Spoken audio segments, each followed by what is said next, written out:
Welcome, Gina, to the Authentic and Brave podcast. Well, thanks for inviting me. I really appreciate it. Oh, I'm very excited to speak more with you today and have you on. Why don't we just start off with talking a little bit about who you are and what drew you to being on the podcast? Well, what drew me on the podcast was when you wrote a little bit about what it was about. It just felt like it was calling my name because I'm one of those people that when society looked at the soul, I looked like I'd been really, really successful in life. And it was like I'm Dr. Gina Locke. I had gotten a first degree in 3 years and I had married the good doctor and I had gone in my master's and worked on a PhD. And in the process of all that, lots of ups and downs in life happens to all of us, and it does. But I had all this stuff happening that just seemed like it was really tough stuff.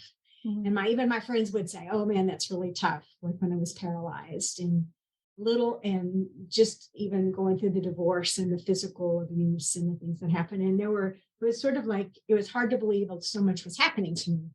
And as I went through, I really had to stop and look at me and say, okay, what's going on? And in the first, when I went through I had something happen and I was paralyzed on my left side and I had a surgery to repair it. And the surgery went really well. The waking up from the surgery didn't go so well. So I spent 3 days in intensive care, barely breathing, and just nothing.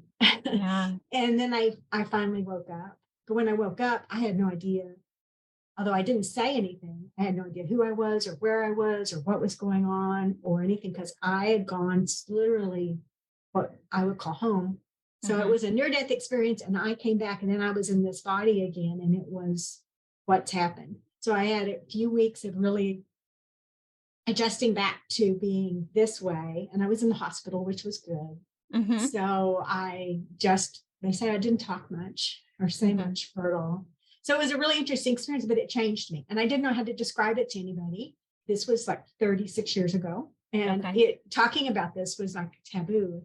I just didn't know what to do. And as I'm home recovering from the surgery and learning how to walk and do things again, I read some books. A friend of mine, I didn't have much support from my spouse at that point, and he sort of forgot about me, so to speak, like food or physical care. So I had a friend that would come and bring me food and help me take a bath each day and do some things. And I lived out in a rural area. Anyway, a friend of hers said, "This is a great book. I think Gina would love it." And she gave me the Celestine Prophecy to read. And I read this book and I saw what I had seen in my 3-day, whatever. I didn't know it had been 3 days. I didn't think it had been very long. I mean, I didn't know what it had been, but I saw it. I realized I'd seen that, and it totally revamped how I looked at it. I got hope, and I guess I'd say hope is the best way to describe it. And I stopped and looked at who I was and what I was and how I was doing it. So I started doing everything I could to learn to walk again and do things again. And I decided to go back to college and work on my master's.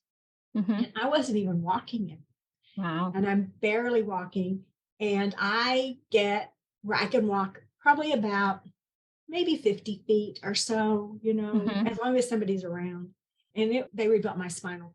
So not my spinal cord, they grew the vertebrae in my back. So it was like, all the bone chips are still healing and all that stuff still going on. So about 8 months after the paralysis and the surgeries and all this stuff, I guess it was about 6 months, because I had several months before being in that state before the surgeries.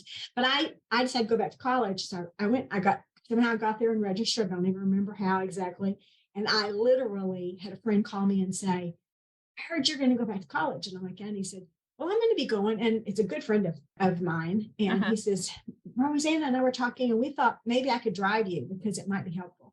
And I couldn't drive. And his schedule was the same. And I started, and I went to school. He picked me up every day. He got me to class. He walked me to my books. I couldn't sit yet. I stood and leaned against a wall with my body brace.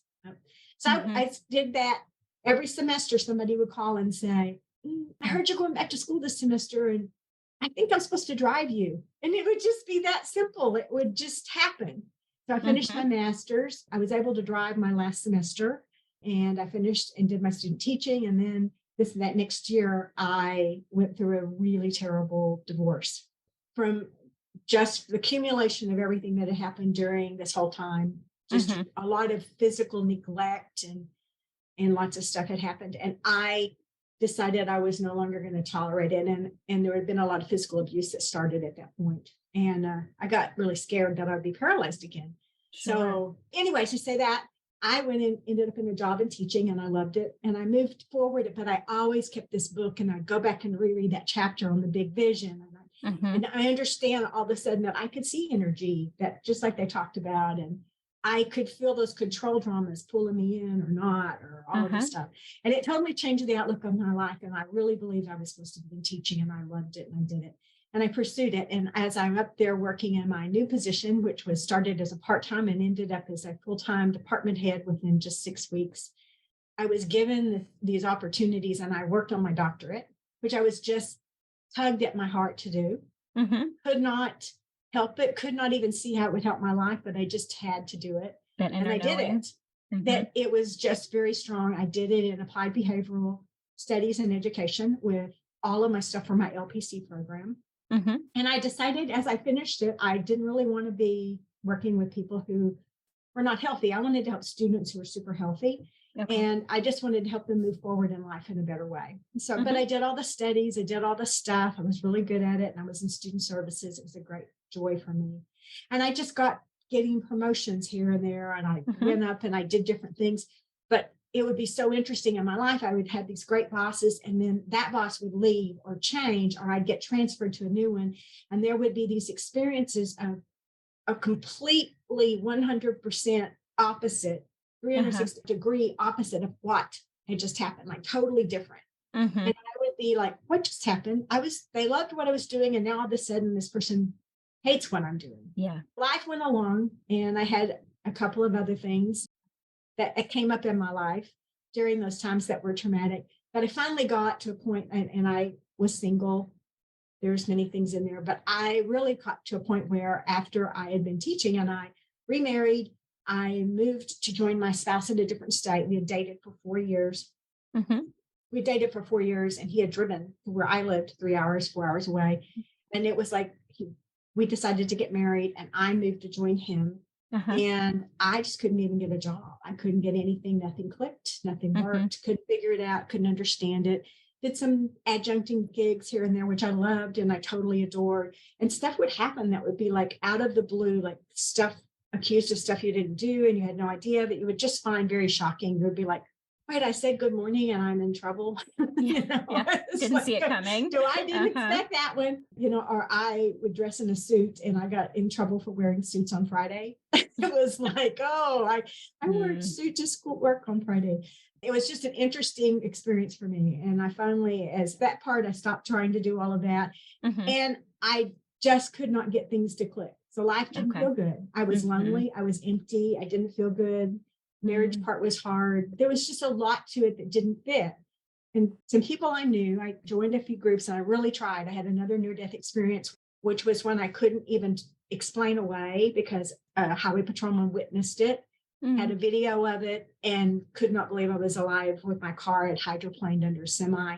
And he had spent like 45 minutes explaining, you're dead. Why aren't you dead? I can't believe you're not dead. And all kinds of things happened out of it. And I couldn't explain that one away. I couldn't explain it anymore. And it was like, okay, you are not done. And all I could hear was, you're not done. You're not done. You got to do this different. So I started doing it different. I started looking at the world different. I quit using my Western psychology stuff to try to explain because I'd already eaten healthy. I was exercising. Oh my gosh, I rode my road bike everywhere. I rode 100 miles a week or more, or 200 or 300 some weeks in the summer. And my food habits were so healthy. It was unbelievable. I did no television and no social media that was negative. I did all of the stuff. And you did it right. That's what I did it right. You did it right. Yeah. The degrees, the education, the falling in love, all of it.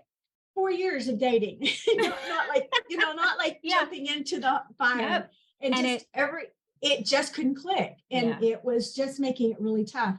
And so, in this process of doing some exploring, I decided, and I was at a very desperate place again because I'm like, I don't understand, but I know I don't get to die. I get this part. April 19th, 2017 told me you don't get to die. this is not over. And I knew it. So I knew I had to stop and figure it out.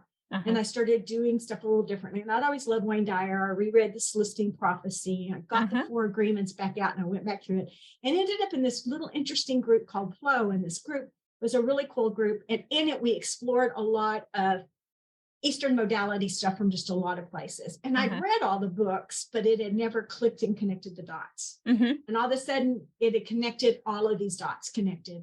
And I decided to work with an emotion code practitioner, a certified emotion code practitioner. And I did a little bit of work, and that was super helpful for me. And in the process of that, I decided, I'm going to do this. I'm going to give this back to the world. This helped me let go of all of this desperations and all this stuff. And I was much better, but it was still tough. And so I decided to go to a retreat. It was a place in New Mexico I just loved. And I wanted to go back. And I saw this retreat from this group that I had followed because I had always been told you're supposed to write a book. I always got that feeling. So there was a book writing place with Grace Point. And I joined this retreat thing to go only because it was in New Mexico with the spa that I liked.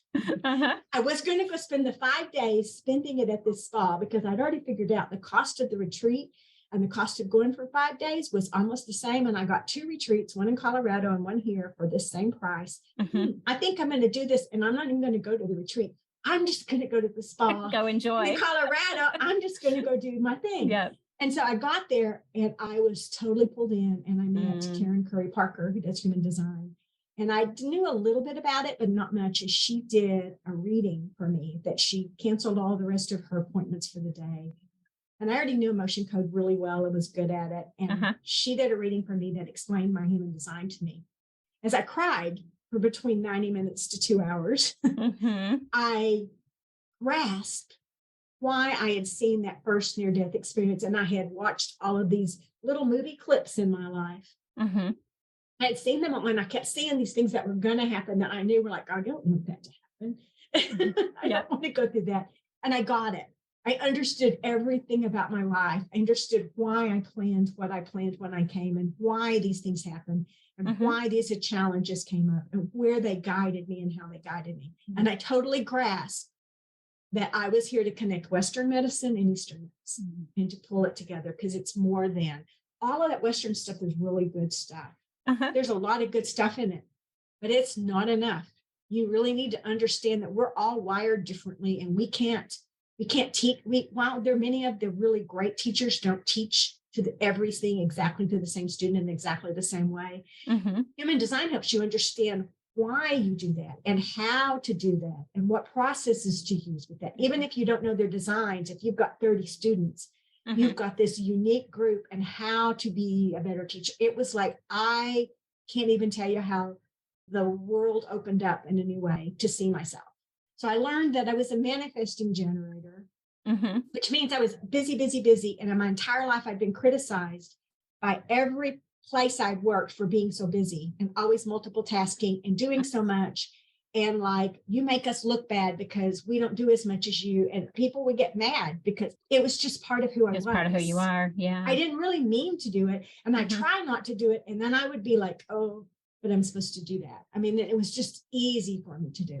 And then I realized, so that was helpful. And my family had been the same way. It's like, I was criticized for always having to go in and clean the kitchen and always keeping all this done. And you have to keep a perfect house. And it was just my manifesting generator. I respond to what's in my environment. I need to let the house get messy. I better shut the door to my office and not see it. Because if I see it, I respond to what shows up in my environment.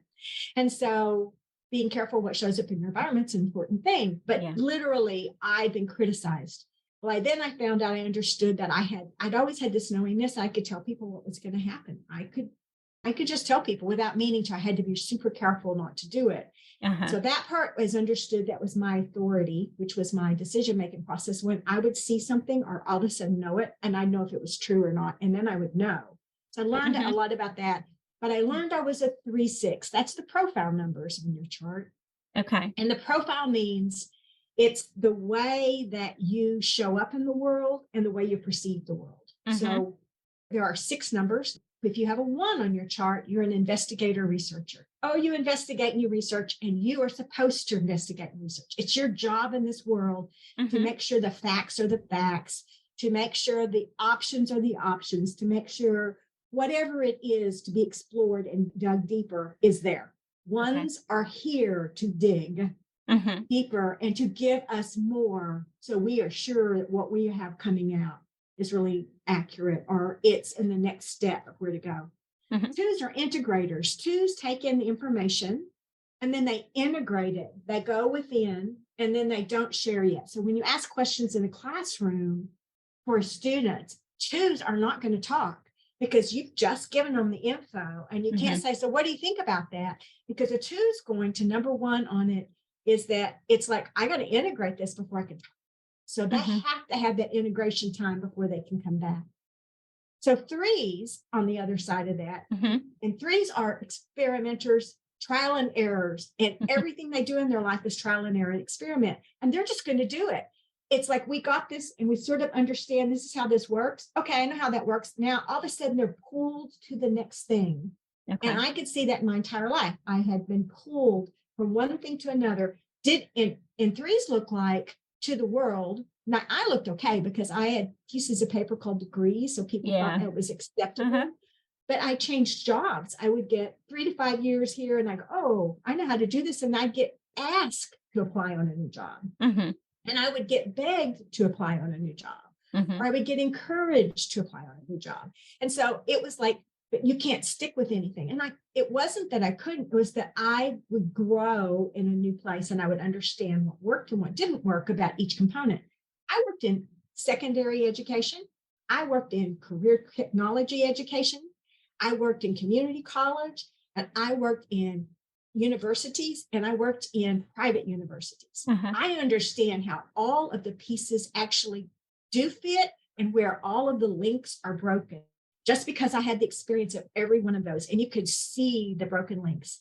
So my last positions for the last years I worked were all in developing early college high schools for students who were perhaps a sophomore and above to be able to take college credits if they were ready, and also have them count for high school credit. And when they finished their high school diploma, they also finished their associate degree in a field, whether it was in a technology field or whether it was an applied science or an applied arts. That was my forte because I understood how everything, and I understood how all these classes had to feed to the university and how to develop memorandums of understandings. It was just, I understood the broken pieces. I understood how to fix the pieces. That was me.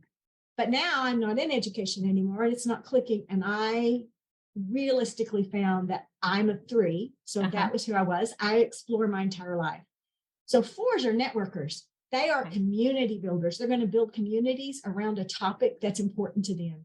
You can see them, and they may not be, if you think it's a person who's an influencer on one of the social media posts, it may not be the person who's a four, but their social media person may be a four, because they know how to build a network of a people who are attracted to this topic to be there around a certain topic. And they become the safe place to talk about that topic. Fives are our natural leaders and our cosmic mirrors. They are the people that when people meet them, they see in themselves what they want to become, or they see in themselves what they're fearful of about the other person. So people who are fives have these people who are totally attracted to them, who want to become as masterful as they are, or they're like, oh my gosh, they're making me think outside my box and they're going to get me outside my comfort zone. I got to run from them. So fives have to recognize that people really like them or really don't like them. There's not a whole lot of like, oh, you're okay. Fives don't hear that very often. Threes can hear that, but fives probably won't. Sixes are the wise sages. They are this group that has come to like show another way. So sixes are threes the first third of their life. They watch and observe the next third. And then they become that wise sage. And that wise sage happens between the ages of usually 58-ish, 50, somewhere in those years, or it may be a little earlier. But they become where if they're not in alignment with who they are and what they've come to do, basically source, God, whatever you choose to call that higher source, come kick them in the butt until they do it, which is what I had happen. So for me, that's where I was that I had all of these things and combined, and I wasn't getting it to the world or sharing how to combine it and how to use it effectively. So I'm a 3-6 and understanding. So when somebody says something about me, like I read, and I'm sure I understand, I know you do this too. But my actual library of like books on all kinds of topics, from energy healing to human design to Western science to you name the topics, it's just, it is huge. It's at least 1,000. And I have a Excel spreadsheet where I have like every book listed and a rating of if it's a 1, 2, 3, 4, or 5, and a little something about the book and whether I would recommend it or not and who I would recommend it for. So when a client works with me, it's like I literally have this knowingness and understanding. So it's been an experience of building that trust, of knowing how to trust myself. I gained a lot of clarity from that 3-6. I quit beating myself up. 3-6s or 3s or 6s will turn around and think they have failed at everything in their life, which is where I was. And I hadn't failed at anything. I just hadn't found my right spot yet. And it was a really good experience for me. And now I love using a combination of education and a combination of Western and Eastern to be able to help students go through and move through the processes. I use lots of cognitive behavioral therapy, and I use lots of other stuff to help really change those neurotransmitters to where they can flow in the way and help them release any patterns and stuff. So let's say somebody is listening to this and is taking a real interest in, oh, what is this human design? What's my number? This could really help me understand myself better, give me more of a grasp of my inner world, my spirituality. Where would you direct someone, or what would you tell them would be the first couple of steps? First of all, human design is an assessment instrument. You give your birth date and you give the location of your birth and the time of your birth as close as possible. And if you don't have the time of your birth, you should contact wherever it is. So I have a place where you can get a free human design on my website. And there are others as well. If someone asks on mine and they don't know their exact birth time, if they can give me a hint, I usually run it for 2 or 3 times to see if there's any major changes.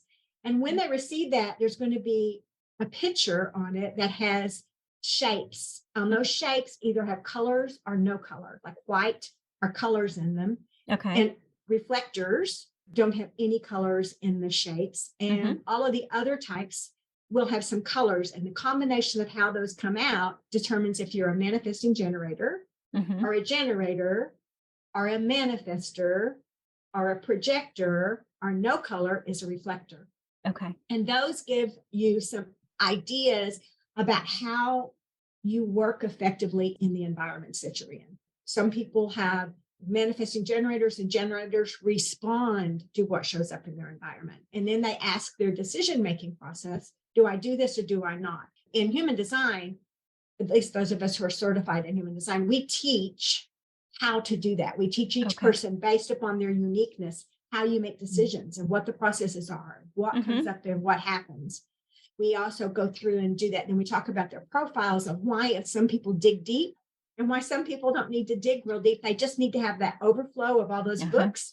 And then they can give an overview to somebody and they just look at the dots of how they all connect. And it helps people understand themselves and quit judging themselves. Parents, it's the best thing you can do is know your design and your child's design for a relationship with a spouse. Oh my goodness, it is a game changer. I bet. When I totally got my husband was a generator and I'm a manifesting generator. We dated 4 years living in 2 places because he could handle the manifesting generator for those 3-day weekends all the time. But living with her was a totally different thing for this generator because he had to it was a different thing. Understanding how we both did, it was a game changer in our relationships. Doesn't mean it's everything's just super easy all the time, but it gives you an understanding of when it's not easy, of why that I'm viewing the world as a 3-6 manifesting generator. And that can I give him a little compassion? Can I have an understanding that he's seeing the world differently than I do? If he's got to dig really deep, I need to let him dig. It's just like give him the time and space. Giving the time to do that. And it's really wonderful when you start living more in alignment with your design and you understand it. Working with a client yesterday as a projector, which they need invitations. Things have been going really hard with some money, and we had done some energy work to clear some blocks. And then he looked at his human design and I said, see, people invite you to do stuff, but you need to hear those invitations and then we'll ask and we'll see what you do. And he ended up with 3 offers to do 3 big things that came out of that just by him hearing the invitation that someone gave him to do. One was on a part-time job, one was on being on this big program that was there, and another one was to go experience something he'd been wanting to experience. And all of a sudden, these invitations showed up. When he had tried to force it and just cause those things to happen, nothing had happened. And all at once, this company sends him an email saying, would you apply on this job, please? Like, we really need you. We realize, blah, blah, blah. He all of a sudden he could see when he forced his energy upon others, it didn't work. But when he was pulled in, that's a projector. So helping understand your design, each one is really individual, and there's some overlapping things that we all have. That's so amazing. I found for me, it totally changed my life. Yeah. I see life differently. I understand it. I'm not afraid. Do not think that your life gets perfect when you know your human design. You still have those catalytic events show up that you're like, what just happened to me today? But you all of a sudden understand on how to proceed to work through them. You all of a sudden understand even why they're happening. You can sort of see that my energy is I have a 3420, and my 3420 can be very intimidating to a person who's not sure of themselves, just because they feel my aura and they feel my strength even before I even walk into the room. And it doesn't matter what I look like or what I sound like. It doesn't matter how far I try to go into the bottom of the floor so I don't even bother. It will be, it's just there. And it's something that I just need to accept and understand. I don't need to push it. I just need to understand that they can feel my energy, and it may frighten them a little, and to give them whatever comfort I can, because I usually never want anybody's jobs. I never wanted anybody's stuff. I didn't want to get any higher than I was. Didn't want to do that. I just wanted to contribute in my little area.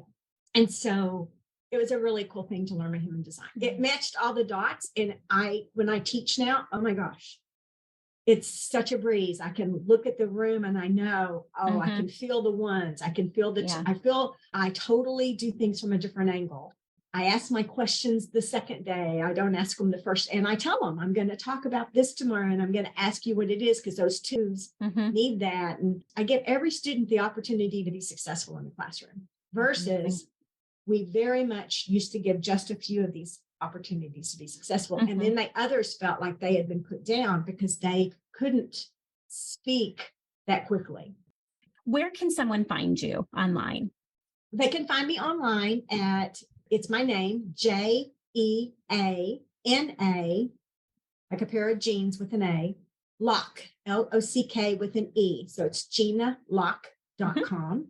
There's a human design thing right at the very top, says, look for your human design chart. You ask for that. I send you a little information back about your type, and I will send you a little bit of information about your decision making, which is your authority, and it will give you an idea. So if you're a 1, and I always give an invitation if someone wants to work with me more, but like I will say to a 1, I know you'll have to dig into this before you can do that. So I'm not going to push you. And then for the others that have this immediate yes or no's, I'm like, if you know it's a yes for you, then it's a yes. You don't have to second guess it. But I give an explanation about a little bit about their chart, because I don't want people to feel pressured.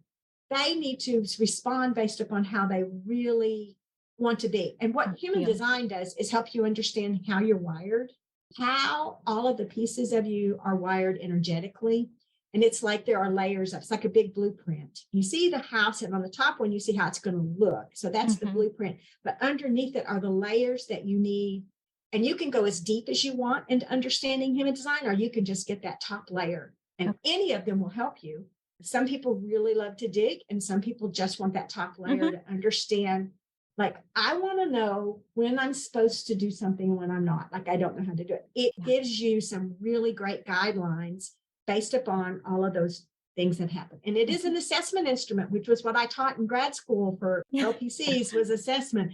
So I love comparing it to them because it never changes.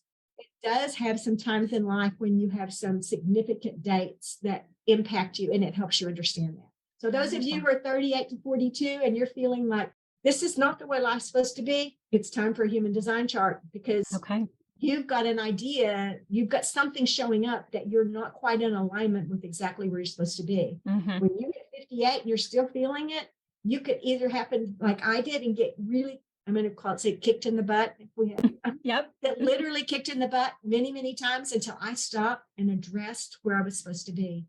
And it was an amazing experience for me. And it's changed the lives of thousands of clients I've worked with. And I can say honestly that I work with teachers to help teachers.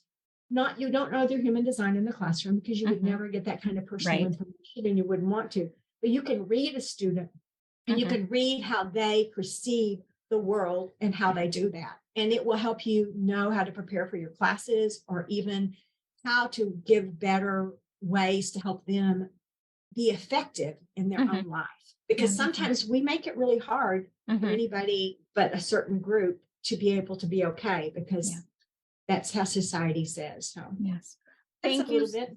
Yes, thank you so much for coming on the podcast and educating us a little bit about human design and being willing to share your story of how you had to tune into that authentic part of you and bravely move forward, even when you didn't completely know the plan. I hope that our listeners will reach out and check out your website and get their human design layout. So thank you. Thank you. I appreciate it. And thank you for allowing me to share. Absolutely.